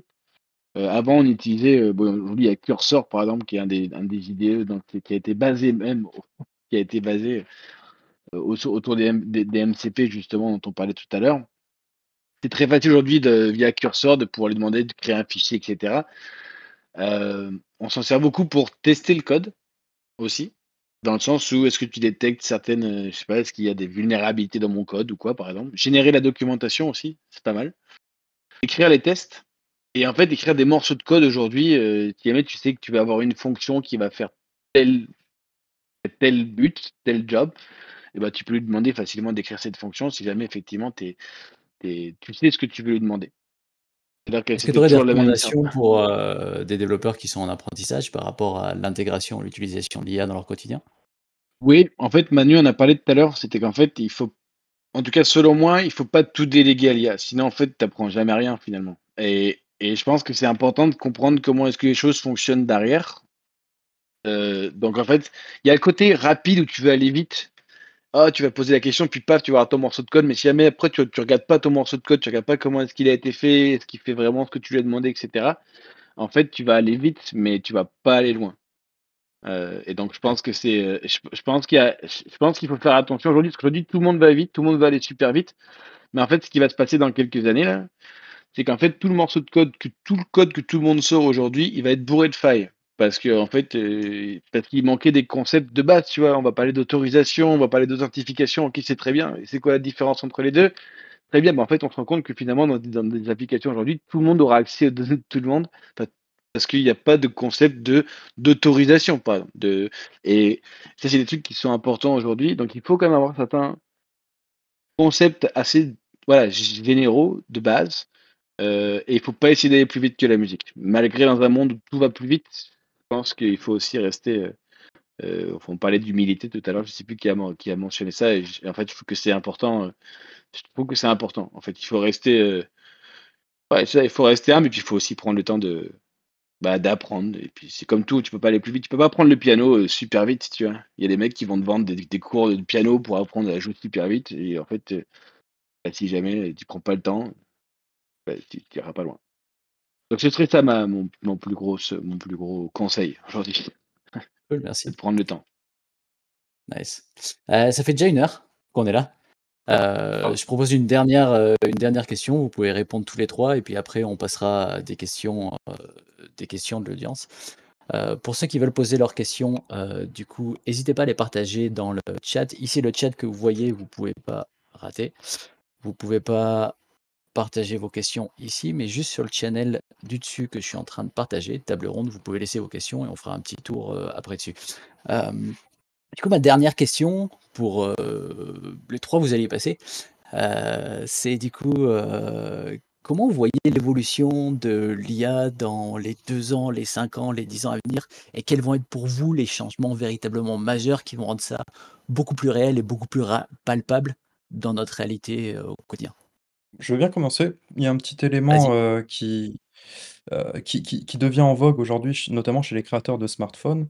C'est, ce qu'on va appeler les IA locales. C'est pour des soucis de confidentialité, mais c'est vrai qu'il y a un certain aspect pratique. Il y a donc, Apple Intelligence, par exemple, du côté des iPhones. On a Gemini qui devrait être intégré sous les Google Pixel, dans une forme un peu plus light, bien sûr. Je crois que c'est la version nano, ils appellent ça. Et puis, ben, on a Samsung avec, Galaxy AI également. Et ça, là où c'est intéressant, c'est que ça permet d'avoir une IA qui tourne en local, donc une IA très light qui tourne en local. En tous les cas, c'est la vision, à long terme. En l'instant, c'est pas encore vraiment le cas. Grâce à la puissance du CPU, du GPU du téléphone, on a une petite IA qui tourne en local, qui est capable de nous résumer nos mails, qui est capable d'écouter par exemple, nos vocaux et puis nous faire un petit résumé. Voilà, donc c'est ça qui est intéressant et moi, aujourd'hui, l'idée de l'IA locale, de pouvoir prendre des photos, avoir mon petit assistant qui me fait effacer des éléments, je trouve ça, c'est intéressant et je suis impatient de voir jusqu'où ça va aller parce que je me dis que si on arrive à la faire tourner dans quelque chose d'aussi petit qu'un téléphone, potentiellement, on pourra en avoir une dans notre frigo connecté qui va contrôler un peu notre nutrition, notre manière de consommer et ce genre d'application-là, ça peut se caler sur tout. Ça peut être une chaise de bureau qui va te voir tes habitudes, par exemple, en termes d'ergonomie. Est-ce que tu te lèves assez dans la journée? Ça peut être des bancs de musculation qui, par exemple, vont pouvoir mesurer certaines données et te guider en temps réel. En fait, j'extrapole en partant de l'IA locale qu'il y a sur téléphone aujourd'hui et je me dis que ça serait l'éclate en fait d'en avoir comme ça qui te donne des coups de main sur beaucoup d'outils du quotidien. Donc moi, un des éléments qui m'excite et que j'attends impatiemment, c'est, des modèles beaucoup plus light qui arrivent à être, entraînés pour quelque chose de très précis et qui peuvent tourner, dans des petits appareils. Déjà d'un côté écologie, bon ça se soulagera parce que si ça peut tourner dans des si petits appareils que ça, effectivement on n'a plus besoin de brûler autant de puissance de calcul pour, nos requêtes. Voilà, globalement, moi, ça serait ça. Cool. Merci. Manuel, qui est le plus rapide? ouais. Alors, moi, il y a quelque chose qui m'intéresserait vraiment dans le futur de voir développer, puis je pense que ça va arriver ou c'est en train d'arriver. C'est ce dont Léo a parlé un peu, c'est cette fusion de l'intelligence artificielle et de la blockchain et du Web3. Et des idées en vrac là que j'aimerais bien voir développer, ce serait le Bitcoin de l'intelligence artificielle. Plutôt que d'avoir une compagnie euh, comme ChatGPT privé, d'avoir un modèle complètement décentralisé, complètement open source, avec des mineurs qui en fait font juste de participer à l'entraînement de cette super intelligence artificielle qui sera un common good quoi for humanity. Et ça, je trouverais. Je pense que techniquement, l'humanité s'est déjà prouvé que c'est possible. Bitcoin l'a fait. Donc c'est pas une question. Après, il y a une question technique, oui, comment tu réalises ça, mais je pense pas que ce soit le plus gros enjeu. Et je pense que ça serait super intéressant pour moi en tout cas parce que l'enjeu justement du data ownership et de et surtout de l'accaparation en fait, de super entités privées sur les données et sur les richesses. Bah, moi, c'est quelque chose qui m'inquiète beaucoup. Et je pense qu'il nous faut un contre-pouvoir. Bitcoin a été le contre-pouvoir qu'on avait besoin au niveau financier. Je pense qu'on a besoin d'un autre contre-pouvoir au niveau technologique de l'intelligence artificielle à ce niveau-là. Puis je serais vraiment passionné à travailler et à voir cette évolution-là. Et je pense que c'est faisable. Et j'ai déjà vu des projets qui tendent vers ça, donc je trouverais ça cool. Ouais, il y a déjà des initiatives intéressantes à ce sujet-là. J'avais vu Ouais, GaiaNet, par exemple, qui permet déjà de faire tourner des LLM de manière décentralisée, mais après, il y a toute la question du training, de stockage des données, tout ça, et ça va beaucoup plus loin. Mais dans tous les cas, je pense que véritablement, tu as raison, Manu, une volonté de s'orienter là-dessus et puis de se détacher un petit peu du contrôle des géants et de pouvoir poursuivre cette voie de la 100%. décentralisation, comme disait Léo et comme tu le dis si bien aussi. 100%. La question, c'est est-ce qu'un projet va prendre tout le monopole et faire la pipeline entière de l'IA? Ou est-ce que ça va être Ouais, un agrégat de plusieurs projets? Parce que c'est différent. je pense que ce multi-agence. sera un agrégat forcément Ouais, de plusieurs projets où au final, c'est ouais, là-dessus que s'est construit la décentralisation et tout le Web3. C'est un bloc de différents Legos et c'est tout ça qui crée exact. véritablement l'écosystème. Et en termes d'intelligence artificielle, il y a tellement d'éléments différents qui entrent en compte que je pense pas qu'il y ait une organisation qui sera responsable de gérer toute la pipeline IA, c'est impossible. Mhm. Ouais. Il y aura juste à organiser des pipelines d'interopérabilité, un peu comme on fait en crypto entre différentes chaînes, entre différentes blockchains, quoi. Ça serait, en tout Ouais. cas, ouais, super. Et toi, Alan, du coup, développement sur les prochaines années, il y a des trucs qui t'émotionnent tout particulièrement où tu te dis, OK, là, next step, ça va être ça. Et c'est quoi ta vision du futur? C'est vraiment une bonne question. Ma vision du futur, bon, les gars, on en a déjà parlé un petit peu, mais en tout cas, plus qu'une vision, ce serait plus une envie, en tout cas. Euh, mais en fait, on parlait tout à l'heure un petit peu bon, des craintes, etc. Mais j'aimerais qu'on parte sur, on n'a pas parlé, mais en tout cas, le principe de tech for good. C'est-à-dire qu'en fait, comment est-ce que l'IA peut aider l'humanité, en fait. C'est-à-dire que j'aimerais que ce soit les gouvernements, peu importe qui s'en saisissent du sujet, mais en fait, si jamais derrière, on peut automatiser beaucoup de nos processus, qu'effectivement, ça veut dire beaucoup de suppression de postes. Oui, il y aura des postes qui vont devoir tu vois, c'est sûr, se revisiter, mais c'est possible aussi enfin, c'est pas possible, c'est sûr même, qu'en fait, il y a beaucoup de jobs qui vont sauter aussi. Et comment est-ce qu'en tant que société, on est capable de s'adapter, etc. Là-dessus, je pense que ça va être notre plus gros enjeu. Je dis pas que nous, on a vraiment notre place et notre rôle à jouer là-dedans, mais en tout cas, quand même, c'est-à-dire que ça va être à nous de décider et de se poser la question de façon éthique, est-ce que ce que je fais, c'est éthique? Comment est-ce que ça peut aider mon voisin? Et comment est-ce que je peux contribuer, par exemple, à la société dans laquelle j'habite? Et en fait, moi, peut-être que c'est utopique, je sais pas. Mais en tout cas, c'est là-dessus, en tout cas, c'est ce genre de questions que j'aimerais qu'on se pose aussi, qu'on se pose. Comment est-ce qu'on est capable parce que cette vague de l'IA, de toute façon, elle est là, on est déjà dessus, on est déjà en train de la surfer, même plus vite que nous. Ça, c'est indéniable. Euh, la question, c'est il faut que maintenant on s'adapte, en fait. Et comment est-ce que ça veut dire, par exemple, un salaire minimum universel pour tout le monde, si jamais tout le monde est capable d'avoir minimum un toit, de la flotte par exemple, et de la nourriture dans son assiette? Est-ce qu'on peut pas revoir aussi le concept même du travail? Et c'est comment, en fait, toutes ces questions-là aujourd'hui qu'on doit se poser, on en est, ça va aller plus vite qu'on le pense, je pense. En tout cas, je l'espère. Mais du coup, c'est de se dire comment est-ce qu'on accompagne et comment est-ce que nous, on peut prendre part à cette transition. Euh, ouais.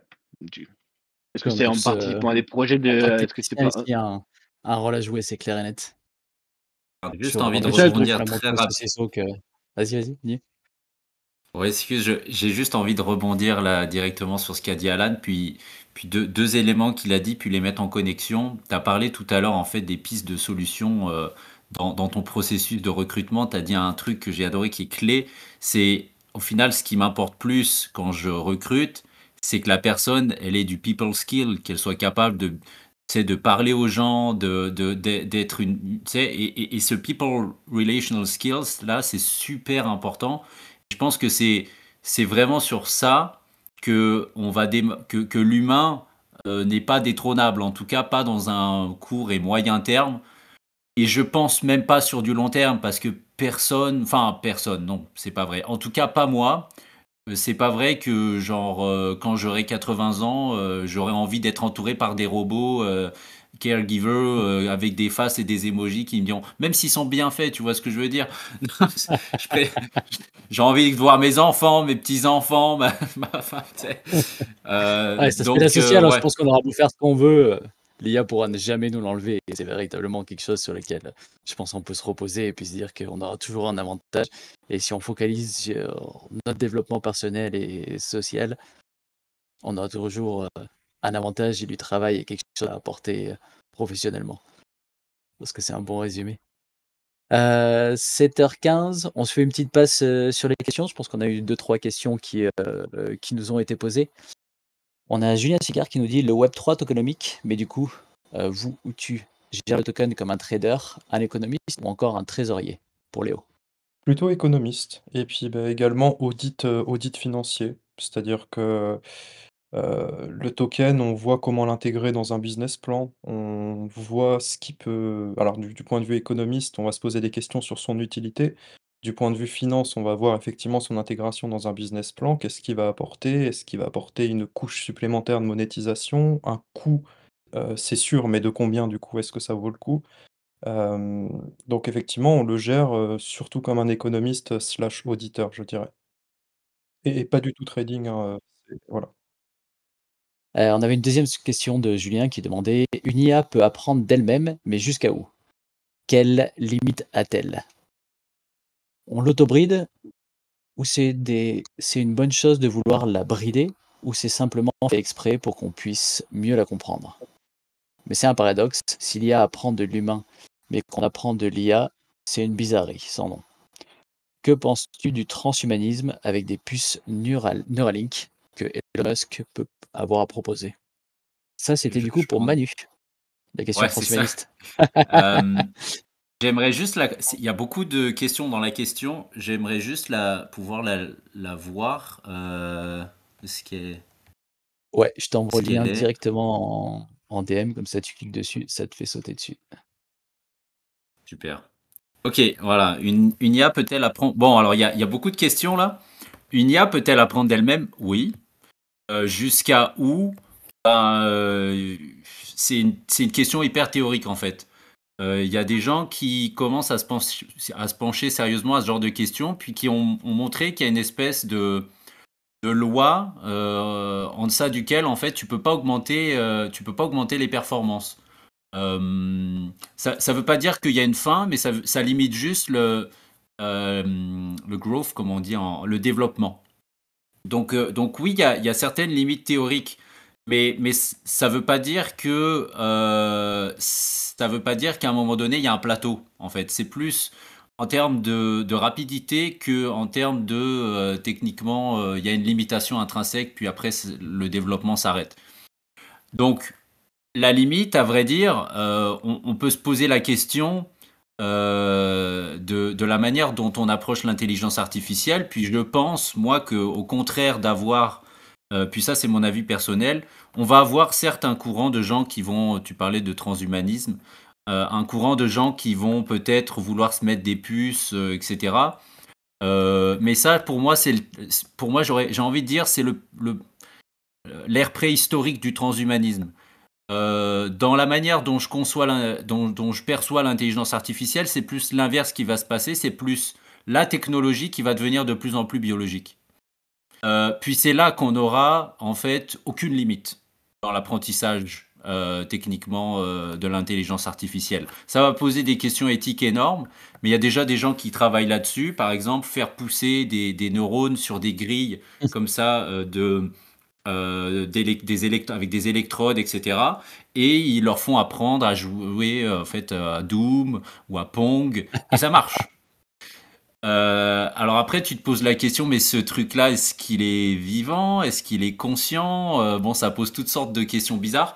Mais moi, je crois pas vraiment au transhumanisme, en tout cas tel qu'on nous le vend. Puis je pense que c'est vraiment une grosse fumisterie. Enfin, je suis désolé, hein, mais je dirais à toute personne qui pense peut-être que ça peut être une bonne idée, ne faites pas ça. Le corps et la biologie et le cerveau sont infiniment plus complexes que ce qu'on est déjà capable d'en comprendre aujourd'hui.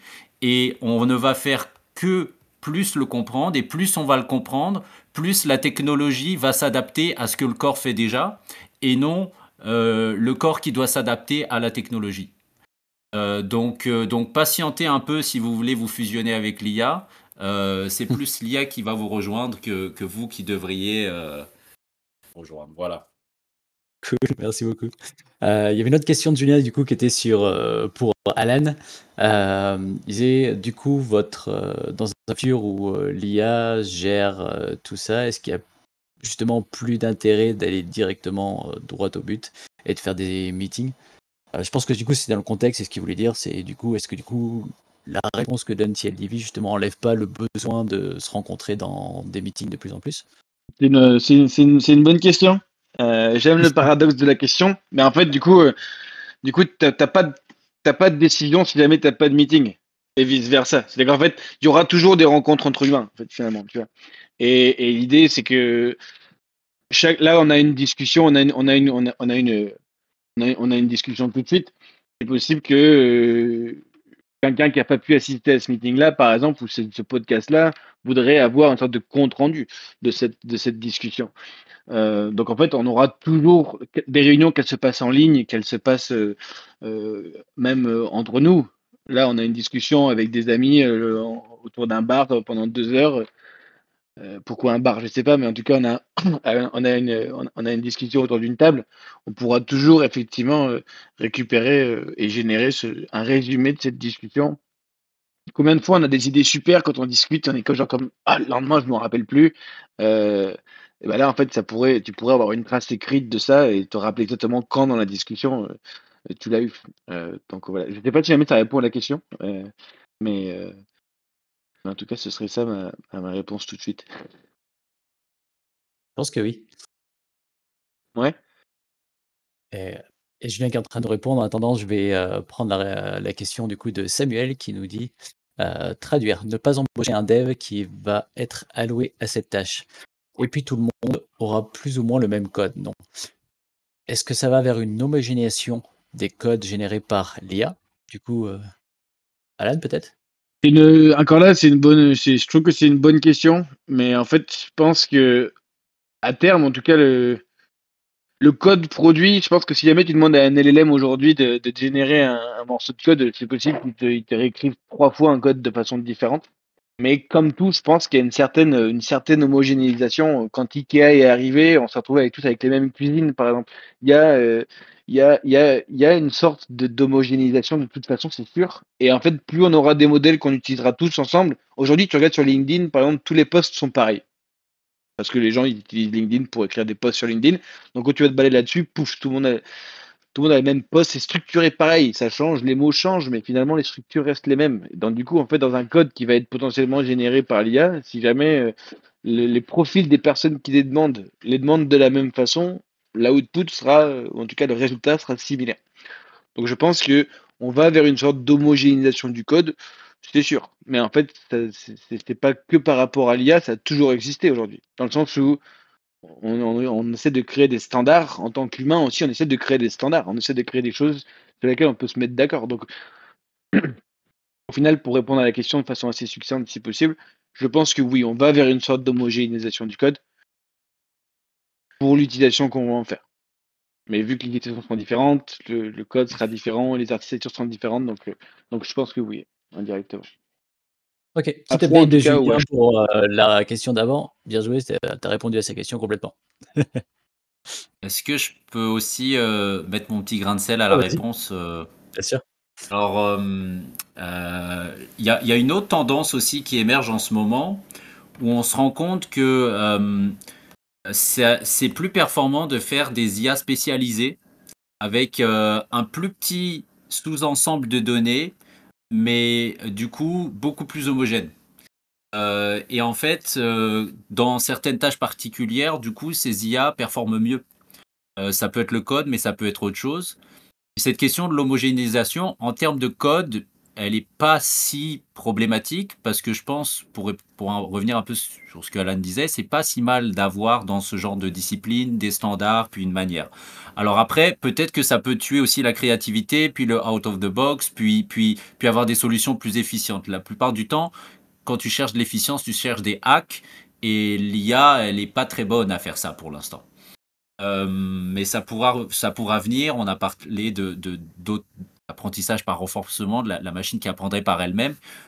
C'est sûr que ça fait aussi partie des choses qui vont beaucoup plus se développer dans le futur. Et c'est déjà en fait le cas. Je rajoutais juste cette petite perspective. Cool, merci. Tiens, on enchaîne sur une autre question pour toi, Manu, du coup. Il y a Omiage qui demande, les machines ont remplacé les humains sur certains postes sur 3 révolutions industrielles, fin 18e, fin 18e aux années 80. Aujourd'hui, 2010 à nos jours, c'est l'IA qui va le faire. Est-ce que tu penses que l'impact sera plus important avec l'IA par rapport à ce qu'on a connu jusqu'à que les machines soient arrivées pour automatiser et prendre ces décisions? C'est une super bonne question. C'est une question difficile aussi. Personnellement, je pense que ça va être probablement encore plus gros. Parce que là, très techniquement, c'est pas juste quelques secteurs qui sont touchés, c'est absolument tous les secteurs. Alors que la plupart du temps, quand tu as une révolution technologique, ça touche plus un secteur en particulier. On n'a jamais eu, je pense, une technologie qui peut littéralement menacer la job d'un secteur financier, militaire, académique, politique, enfin tout en fait. Donc là, je pense que c'est un peu sans précédent.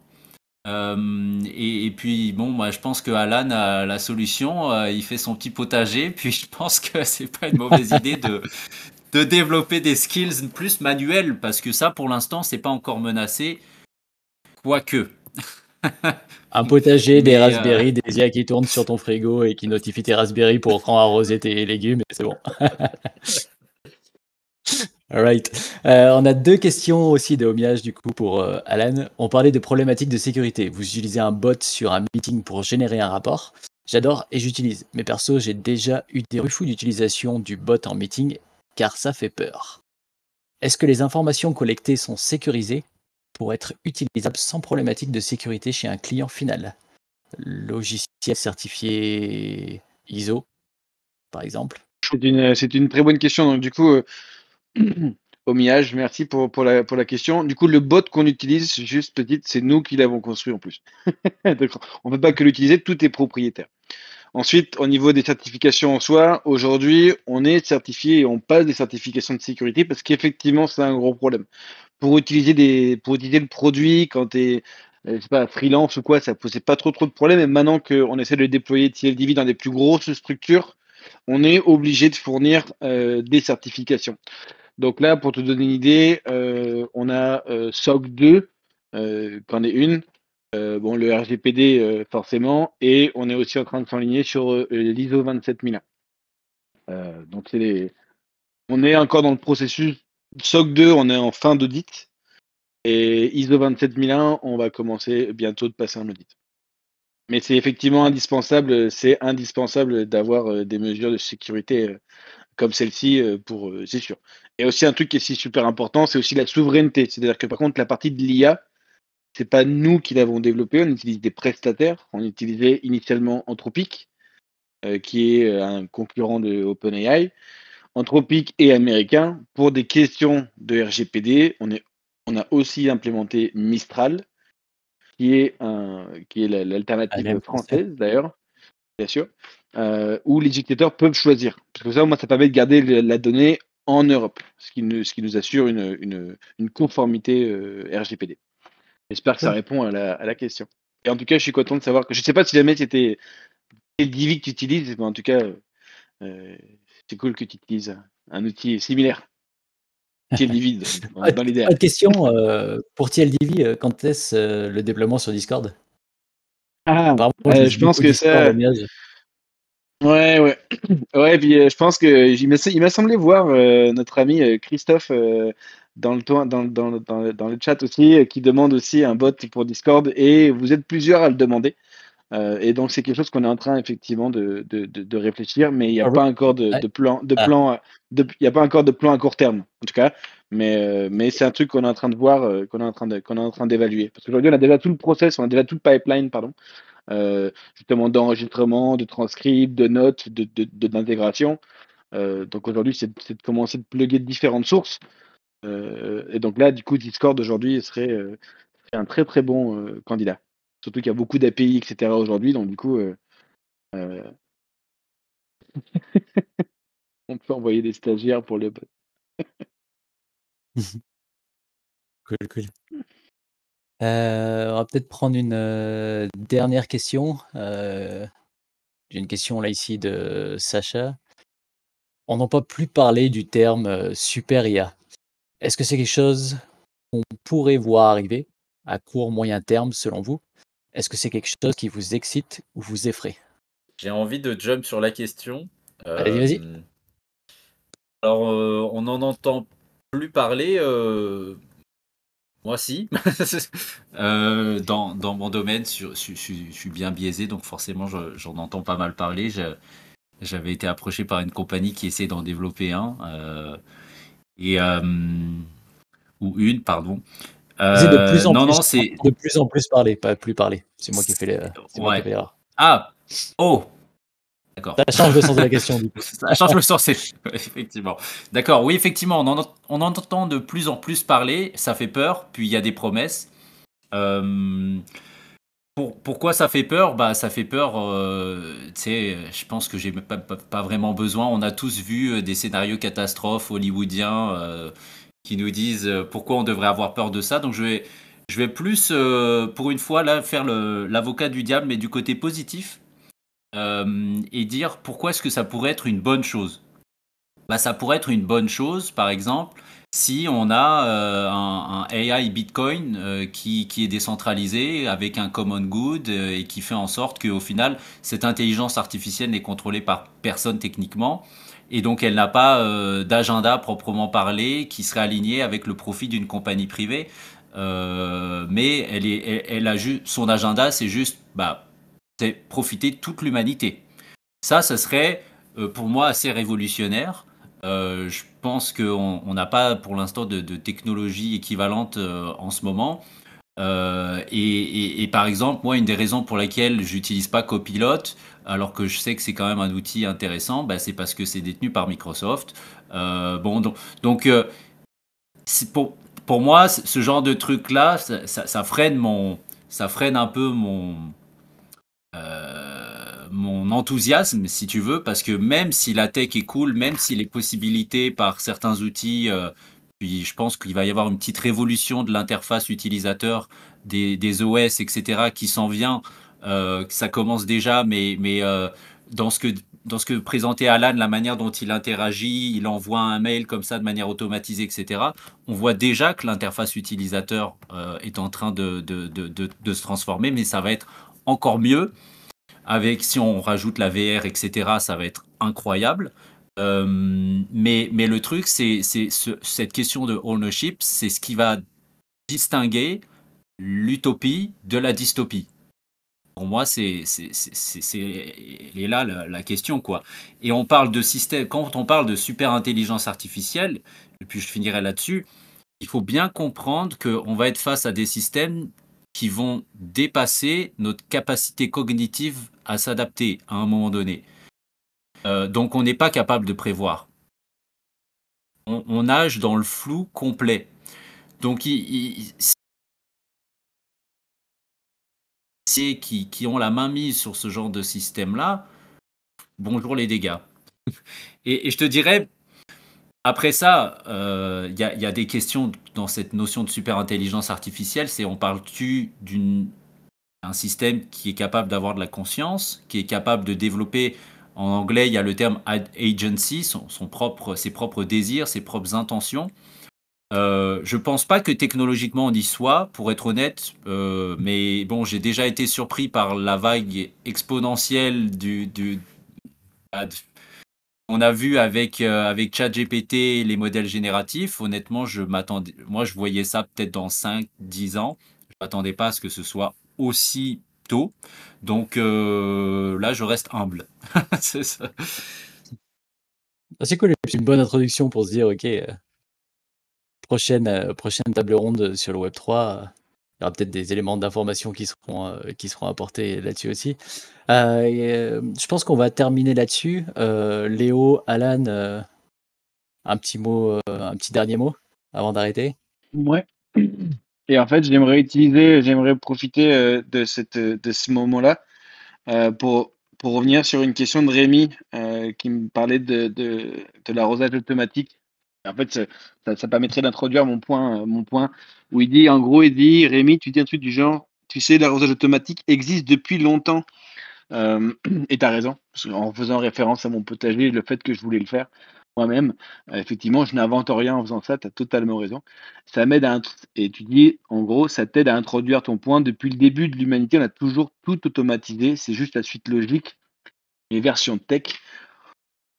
Pour vous qui ont développé des choses autour de cette vague, pour vous, quelle est la meilleure approche face à l'IA? Et en fait, cette approche face à l'IA, en fait, je pense ça me permet d'introduire mon point, à savoir, aujourd'hui, en fait, il faut rester curieux, il faut vouloir apprendre. Ça nous donne plein de possibilités aujourd'hui. Si jamais vous qui avez la chance aujourd'hui de commencer ce processus de reconversion, en fait, ça va vous donner certains outils qui vont vous permettre de pouvoir vraiment embrasser l'IA aujourd'hui et pouvoir vous en servir pour faire ce que vous voulez. En fait, c'est vraiment ce côté-là de création qui n'a pas forcément l'IA.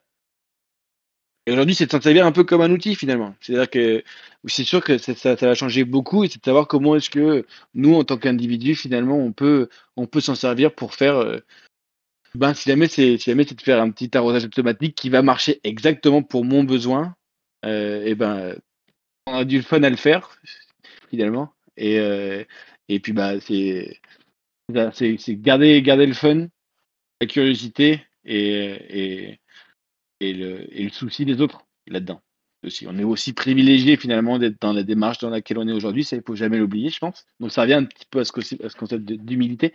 Mais du coup, l'approche face à l'IA aujourd'hui, moi en tout cas, c'est comme ça que j'ai envie de la vivre et puis dans, ouais, c'est ça, de m'amuser avec, en tout cas. Cool. Merci beaucoup. Léo, un petit Heu, dernier mot de la fin? ouais, un petit mot de la fin, bon déjà il y a eu beaucoup de questions très intéressantes donc j'ai appris beaucoup de choses. Merci pour toutes ces questions. Et puis, beh, que dire, si ce n'est qu'on part quand même pour, quelques années qui vont être assez dynamiques. Ça risque de beaucoup bouger dans les 5 prochaines années. Donc voilà, j'ai envie de mettre un petit mot de la fin plutôt sur l'idée d'être positif face à tout ça, parce qu'on part, sur une techno qui, malgré tout, malgré la situation avec, un marché de l'emploi qui va devoir se revisiter, une économie mondiale qui va être sans doute perturbée par, voilà, par l'arrivée de toute cette production, en fait, massive que l'IA permet. Heu, en fait, on a quand même une techno qui, d'un point de vue civilisation, peut nous faire passer une échelle au-dessus, qui va nous donner une genre de bibliothèque d'Alexandrie avec tous les savoirs du monde qui va être à dispo, qu'on va pouvoir, aller chercher à n'importe quel moment, qui nous donne un advisor qui peut regarder par-dessus notre épaule et nous permettre de nous accompagner dans beaucoup de tâches du quotidien. Ça peut aller du développement au jardinage, à retaper un appartement, à la médecine et à beaucoup de domaines. Moi, je l'ai ressenti dans mon quotidien, n'ayant pas fait d'études post-bac et puis je me suis jeté directement dans l'entrepreneuriat et la crypto. L'IA aujourd'hui, c'est un vrai régal parce que je peux aller chercher des savoirs métiers, des savoirs, de structuration des connaissances, qui sont à portée de main et qui me permettent au quotidien, en fait, de faire des tâches, que j'aurais pas pensé faire il y a quelques années. Et ça va, encore une fois, sur plein de domaines, hein. Que ça soit l'année dernière quand j'ai retapé un appartement en prenant plein de photos à ChatGPT, ou que ça soit développer des dashboards d'analyse sur Python. Pour tous ces domaines-là, à chaque fois, c'est un régal. Et donc voilà, moi je mettrais ce petit mot de positif à la fin que malgré les 5 prochaines années qui risquent d'être mouvementées, il faut garder en tête que globalement, si on prend une échelle de croissance de la civilisation comme, certains se sont amusés à le faire dans les années 70 ou 80, il y a notamment la monnaie universelle qui n'est pas contrôlée, il y a, un langage universel qui permet à tout le monde de communiquer, il y a la capacité d'exploiter les ressources sans les détruire et puis, beh, il y a notamment l'accès à la connaissance qui fait partie de ce qui permet à une civilisation de passer à l'étape du dessus et beh, sans doute ce que l'humain va être capable de faire dans 10 ans, c'est, voilà, notamment grâce à cet accès, illimité à la connaissance qu'on peut avoir. Cool, nice. Merci Léo, merci pour ce dernier. Manu, dernière, petite question et après on arrête là-dessus. L'IA et la quantique, c'est, de la science-fiction ou, tu penses pas? Je l'avais gardé pour la fin celle-là.